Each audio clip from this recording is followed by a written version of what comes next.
सवाल ये पूछा गया है कि मियाँ बीवी अगर गैर फितरी तरीके से अपनी जिनसी ख्वाहिश को पूरा करें यानी बैक सेक्स करें तो क्या इससे निकाह टूटेगा या नहीं टूटेगा।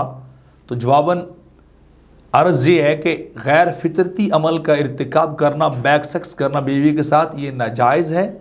इस्लाम ने इसकी इजाज़त नहीं दी, फितरती तरीके की इजाज़त दी है।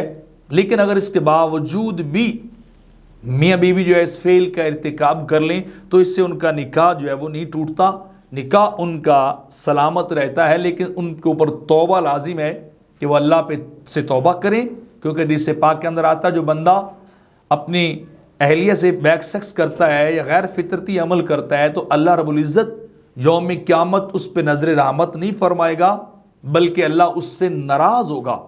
तो अल्लाह की नाराज़गी से बचने के लिए तौबा लाजमी है और अल्लाह से मुआफ़ी मांगनी लाजमी है कि आइंदा वैसा नहीं करेंगे। लेकिन निकाह इस काम से नहीं टूटता।